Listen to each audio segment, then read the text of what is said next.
let's just dive right in here. There's absolutely no need to bury the lead. Amazon will close all but one U.S. customer call center. This is an interesting strategy. I wonder why they would possibly be looking to close their call centers. This year, U.S. online sales will increase 9.4% to $1 trillion. The first time growth has slipped into the single digits, according to insider intelligence. The cost-cutting comes after Amazon quickly expanded warehouse and logistics operations when consumer demand jumped during the early stages of the pandemic.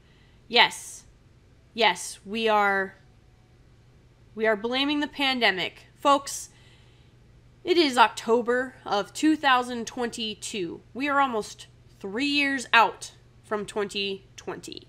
And yet, somehow, we are still blaming the pandemic. I don't think it's going to work this time. You can do your fancy shell game, whatever it is you need to do to make yourself feel better, whatever you have to tell your shareholders in order to sell them on this approach. But when we look at Bloomberg, Amazon urges call center staff to work from home, plans closing. Move to emphasize remote work is aimed at cutting office costs. Interesting. This may push to help fill high turnover industry jobs. Amazon is notorious for being a high turnover employer. Their warehouse staff, some of them don't last 3 weeks. I mean, it's insane. I have heard that people don't go to the bathroom. I've heard that some people wear adult diapers to work just so that they can make the runs, because the standards that you have to maintain are pretty much inhuman. But rather than invest in the machinery necessary to do that portion of the work, I guess, I am not entirely sure, but they have warehouse runners absolutely just flying through their different massive warehouses with thousands, tens of thousands of items in it. I mean, it's truly insane. It always makes me feel bad if I hit like the next day shipping, now that I know a little bit more about the behind the scenes of Amazon's functionality. It was really eye-opening. But customer service employees at call centers will be working from home, signaling the company's preference for remote work and certain rules that would help save money on real estate. Very interesting. I thought it was because of the pandemic. Well, let's see. The shift is part of a plan to close multiple call centers around the country, and as we can see, all but one call center is going to be closed. Interesting.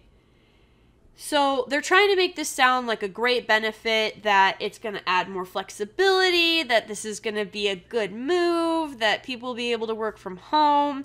I guess if that's your thing, to work from your home in your pajamas, I guess.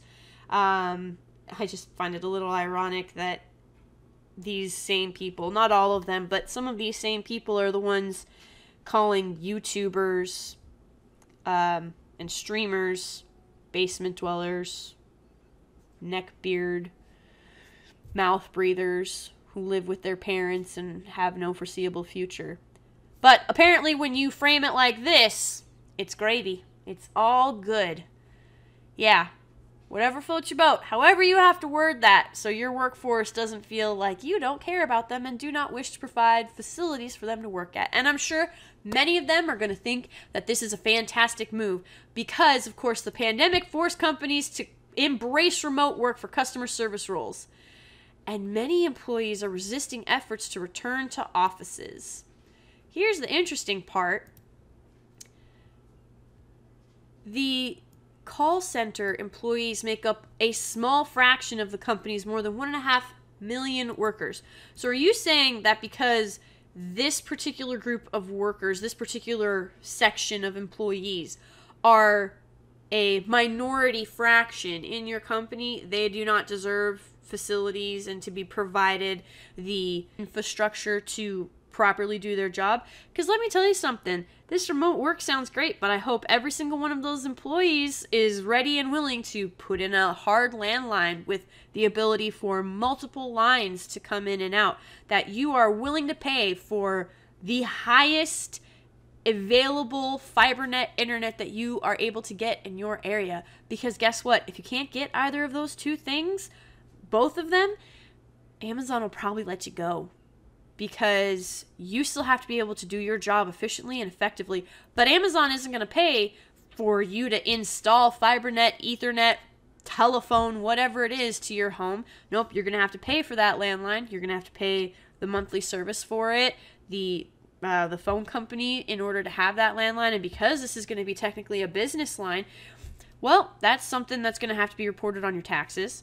And then, of course, if you do need to upgrade and you have to maybe even run fiber optic cable to your house in order to be able to do your job from home, I mean, shoot.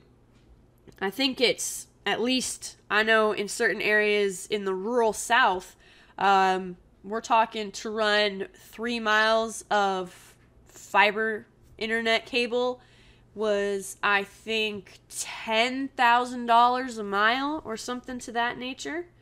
So I just find it really interesting as to where some of these folks are gonna cough up that cheddar. But hey, I'm sure this is something that Amazon has 100% watched through and spoken with their employees about, and that there is absolutely not going to be any pushback in this high turnover industry that is notorious for poor communication and lack of any type of employee preservation.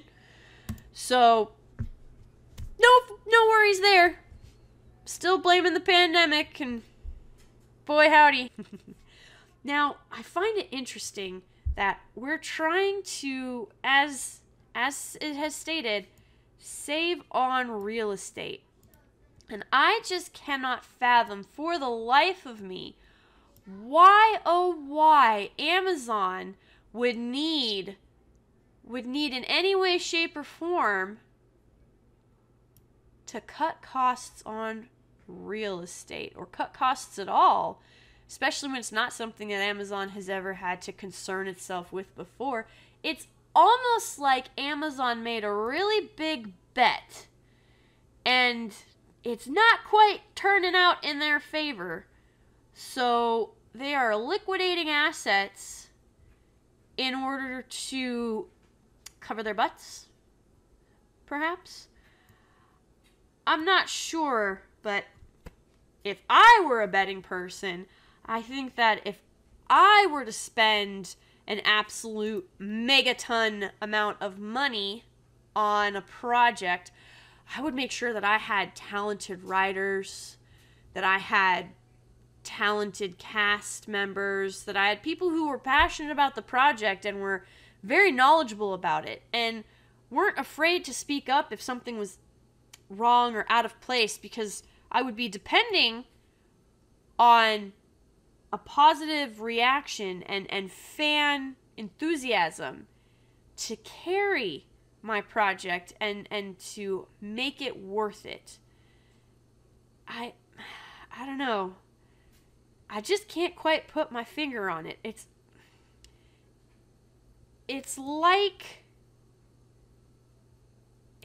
like there's just this really big risk factor out there, but they're really trying to push the pandemic angle, probably for shareholders, so that they, don't get in trouble for recklessly spending money on a project and then basically pissing all over that project and not caring about its outcome because, toxic fans.